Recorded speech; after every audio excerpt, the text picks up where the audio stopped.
Hello everyone.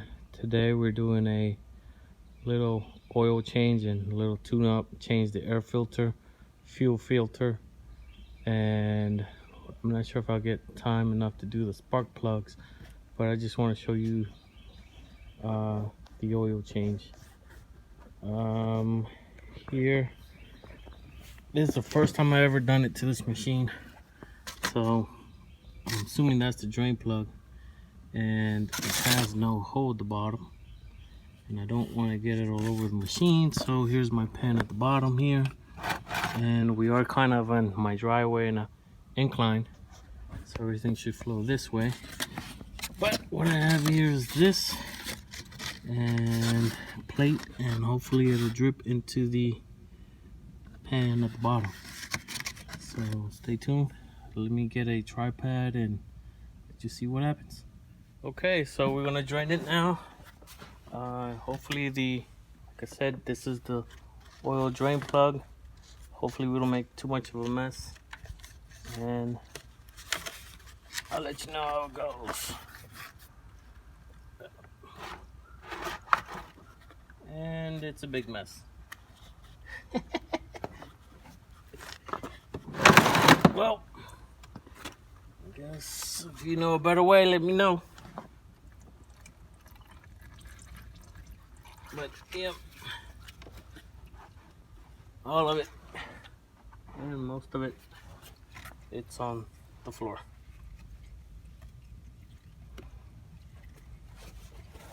No good. I don't understand how they do this with no way of draining it onto the no hole down here, so you just drain straight through. But I guess they've done it on the newer models. I don't even know what year model this is, but I've only had it about a year, and it's been more in storage than in use. And like I said, it's the first time I do an oil change. Let me open it here. Make sure everything comes out. And we'll just let it drain out little by little. I guess that explains why it was so filled with gunk here.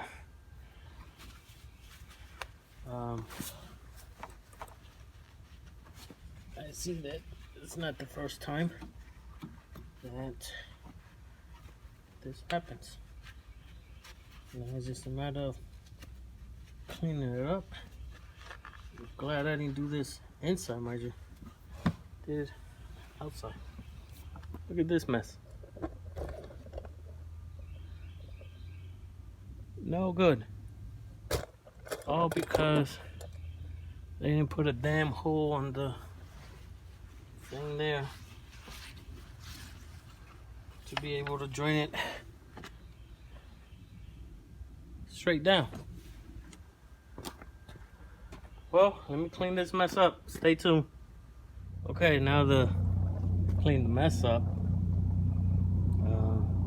It looks shiny. I still got the pan down there, and I still got to clean that, but I'm going to move on to removing the filter.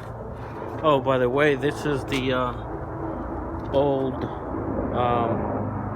fuel filter, and it just goes in here. The new one tells you the direction of the flow. So arrows pointing this way, of course coming from the tank into the engine. One of your spark plugs goes in here, and the other one spark plug goes here. Now we're going to remove the oil filter, which is right here. And let me show you what I've done here. Now I know I'm gonna have a mess with oil filter, so put paper in the bottom just to keep the mess down. Oh, sorry about that. I have a nice tripod, and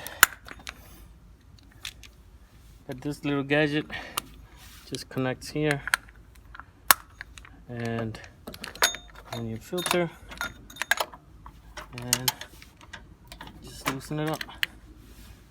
Remove it, and then you can finish taking it off with your hand. I can already see oil coming out, but hopefully we won't make big of a mess as we did over there.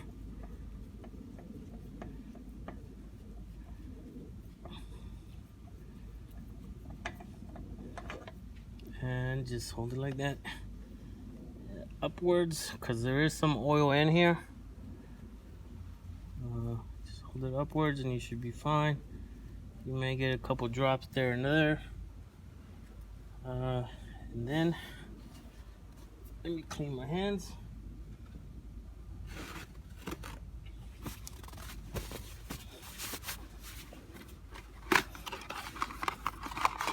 Get the new one.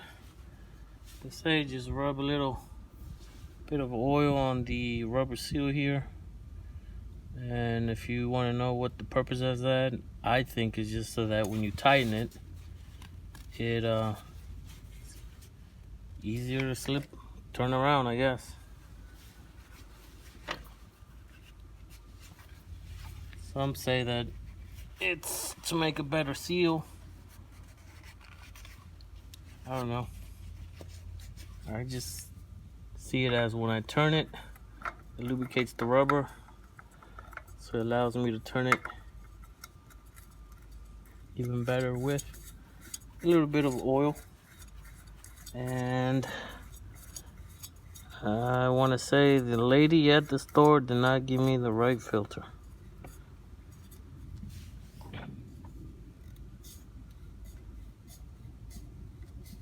Oh, I don't know. Maybe she did. Gotta put it on here and see. Move this out the way before I spill it all over the place. And you just want to hand tight this right there. Move all the mess. I got a little bit so and so in there, but not as bad as the other one.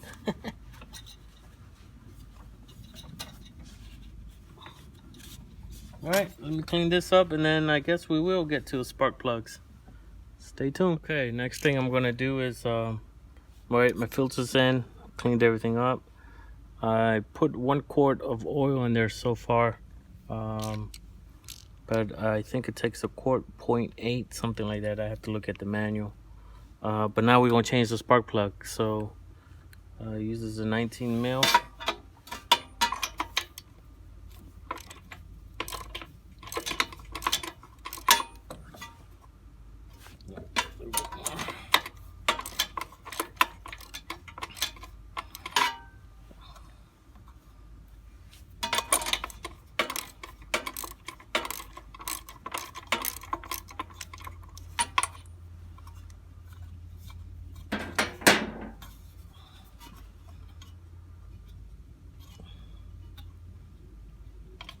Before I put the new one in, I always like to compare them.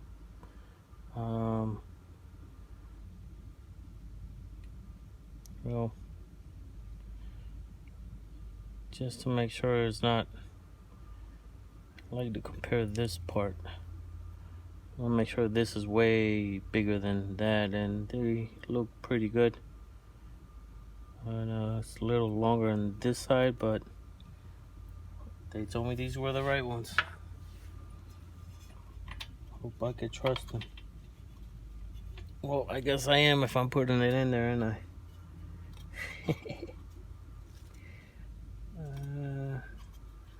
I'll just hand tighten as much as I can.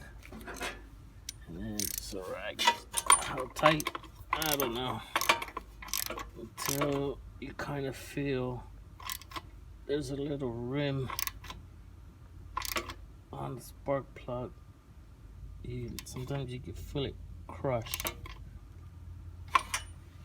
And what I'm talking about is this thing right here. It crushes.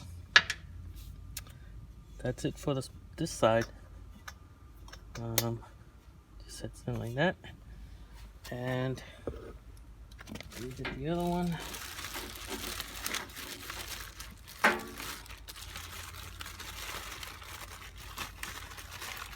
They don't even come in a box, they just give it to me like that. And we walk around. By the way, this tripod, which what I'm using, it's really nice. Has different adjustments, has a control. Really nice. Here's the other one on the other side. Here, just pull the wire out.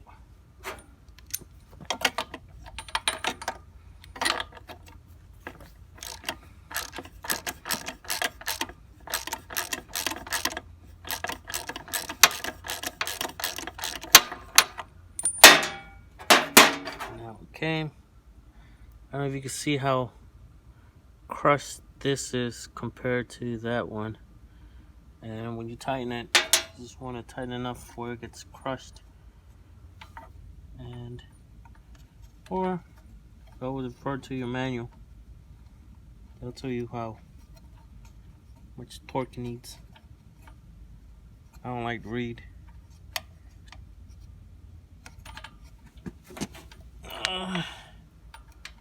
So you always want to hand start it.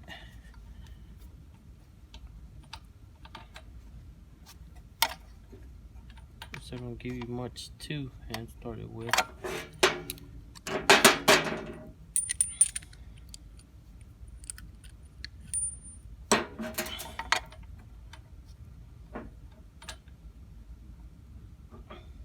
The last thing you want to do is cross the threads.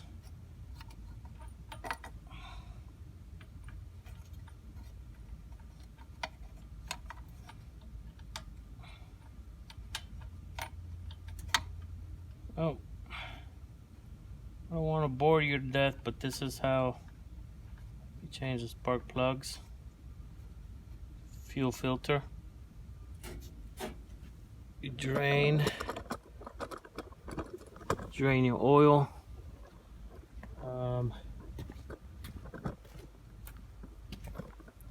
Your fuel, your engine oil filter, and then you just fill it back up. By the way, this is a Kawasaki FH430V. It's on the eXmark, 48 inches. And that's all I got, folks. Take care. See you next time.